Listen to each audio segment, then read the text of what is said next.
Thank you for joining me today. I'm Vineet Luthra, co-founder of Hyblock Capital.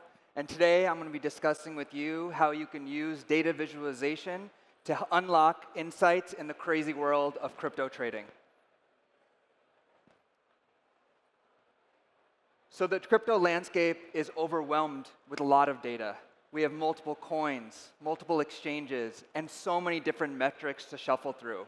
And in trading, when time is of the essence, shuffling through all these different metrics can lead to missed opportunity. But I have a solution for you. Today, I'd like to show you how you can utilize the power of data visualization to uncover insights in all this chaos. We're going to be discussing things like how do you find trends in the market? How do you create metrics so that you can save time and be more efficient? And on top of that, how do you put it all together and validate some of the things that you found? So let's get started. Every trader has his favorite metric that he likes to look at, to use to study the market.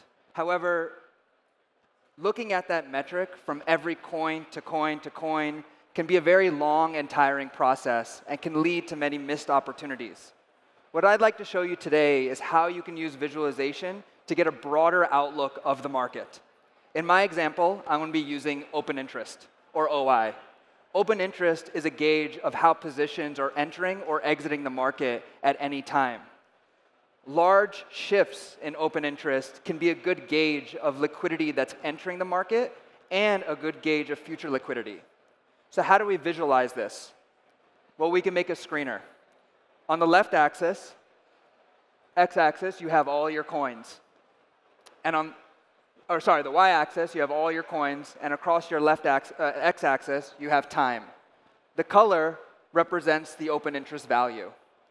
Now, the goal of this chart is to say, how is open interest trending across the entire market? But when you look at this, you really don't get too much information, because there's three rows that stand out: Bitcoin, Ethereum, and Solana.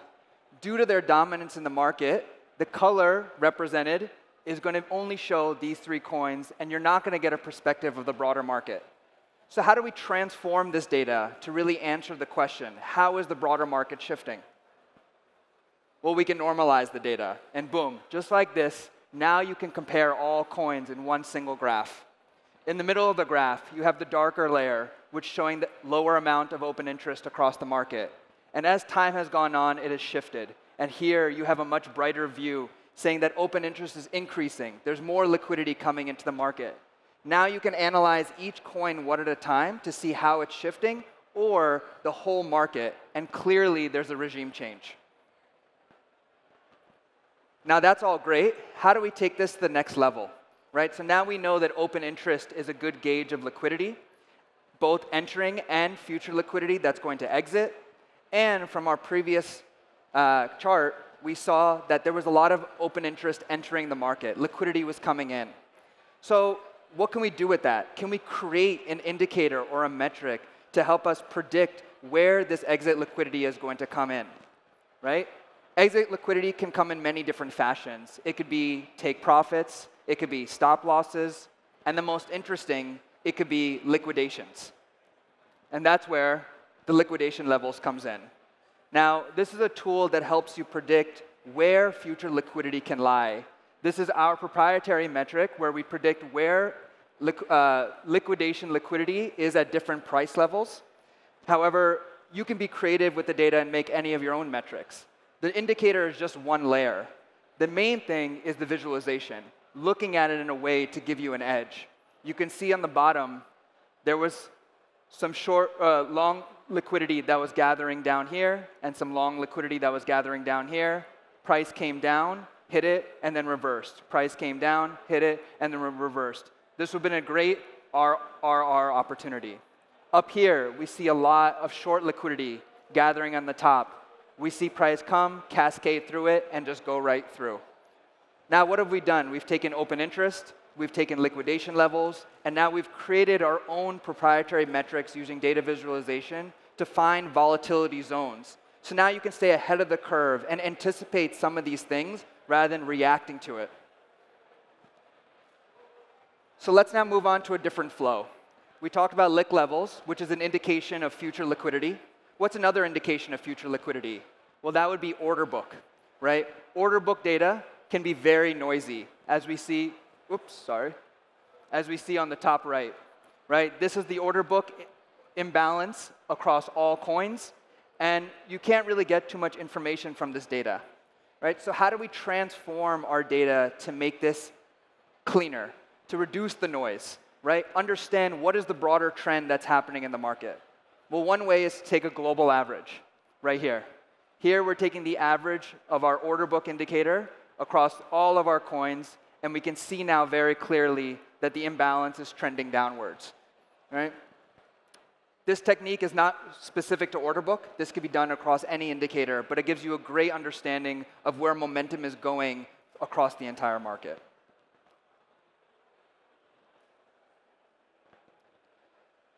Now, there's two things we can do now, right? We know now the trend of the market is trending downward, so we can trade with the trend, or we can, more interestingly, counter-trend it, right? We can go against the grain. Sometimes finding these opportunities where coins are moving away from the broader trend can be the market telling us that people are pricing this coin in a different way, which could lead to different opportunities, either diverse price movement or sometimes even larger, right? But there's a sea of data. How do we shuffle through all this information to find this outlier? How do we find this opportunity that's going against the grain? Well, we can build another visualization, a scatter plot. So here we have our x-axis, which is we're staying with the same order book information, the order book depth 2% and order book depth 5%, and all the points here are all of your coins. Now, when I say 2% and 5%, what do I mean? I mean, how far up and down the order book are you looking at? What is the pressure 2% up and down on your bids and your asks, which means you're closer to your current price, or 5% up and down the book, which means you're a little bit farther away from your current price. And we can see that all the coins are clustered around this one area right here, similar to the trend that we saw, because if you look at the top right, this is going to be increased buy pressure on the 2% depth and the 5% depth. If you look at the bottom left quadrant, this is going to be increased sell pressure on the 2% depth and the 5% depth. So all the coins are clustered around this one region, but clearly there's an outlier right there, FET, and we found it. Now, we know that this is increased buy pressure across our two dimensions, so we would think this is a buying opportunity, but let's confirm it. And here we go. So now we've opened up the chart. This is also the same ticker, FET, and we have our two indicators, the order book imbalance 2% and the order book imbalance 5%. And what I've done, I've highlighted the same areas of the scatter plot that show that increased buy pressure across both indicators. And on top, on the pricing chart, we're finding confluence. Just like in the scatter plot, we want to find that opportunity on the chart, and you can see there's not many times where it happens. In fact, we can filter by two main instances, this instance right here and this instance right here, and our bullish assumption was correct. Price did go up in both of those instances. Now, everything I've talked about today is focused around data visualization, and that's really what I want everyone to take away from this. However, let's just put some icing on the cake. Let's add one more layer to this presentation, and let's put it all together. Because what's the point of visualizing all this data, finding all these trends, and doing all this analysis if we don't know how to action on it? Well, that's where a backtester comes in. Right? So here we have a backtester, and we're going to use the same example. We're going to use FET USDT as our coin, and we're going to backtest for the last 3 months of data. Right? And we're going to be using price in every 5-minute increments, or for any of you who trades with charts, we'll be using 5-minute candles, right? So to run any sort of backtest, you need a benchmark. How is the strategy you're running compared to a benchmark in the market? And that benchmark is going to be right here, which is essentially just holding FET. If you were to just buy FET at every 5-minute increments, what would be the change in price at different durations? And those durations are 5 minutes in the future, 15 minutes in the future, 1 hour, all the way to 7 day. And you can see, yes, they're all green, but the numbers are much smaller. When you go short term, 5 minutes, your average percentage change is about 0.0007%, all the way up to 0.9%. Now, instead of trading all the 5-minute increments, let's filter our opportunities. Let's filter it by all the things that we discussed today. So let's remind ourselves of what were the flows that we talked about. In the first part of the presentation, we talked about open interest and how open interest combined with liquidation levels can lead to opportunities. So if I want to take a long position, I want to see liquidation levels above price, an increase in short liquidity above price.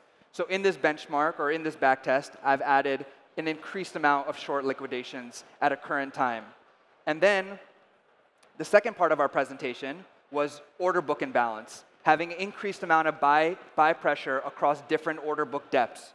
So I've added that to the backtester as well. So now what we're looking for is confluence amongst liquidations and order book. And we can see the number of opportunities has significantly decreased, but the price percentage change in the future has changed dramatically. We're seeing a lot more volatility and much more push to the upside, both on the lower duration and significantly on the higher duration. Where in the 7-day average, your increase in price is 27% versus your benchmark, which is 0.9%. Now again, this is not financial advice. Everyone needs to do their own research, but at least we've done some process to validate our results. So let's bring it all together, right? What have we done today? We've found trends in the market. We've discovered signals from a lot of noise. We've created new metrics to find opportunities, and we validated all results. All these different ways to visualize the data is ways to give you an edge in the market.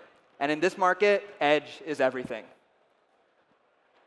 But let's be real. Some of you don't want to go through this process of validating and creating all these visualizations.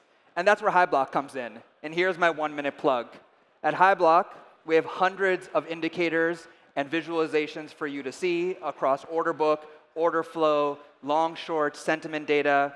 We have plenty of visualizations like the ones I showed you today. In fact, all the visualizations I showed you today came from Hyblock Capital. We talked about spaghetti graphs. We talked about scatter plots. We talked about heat maps.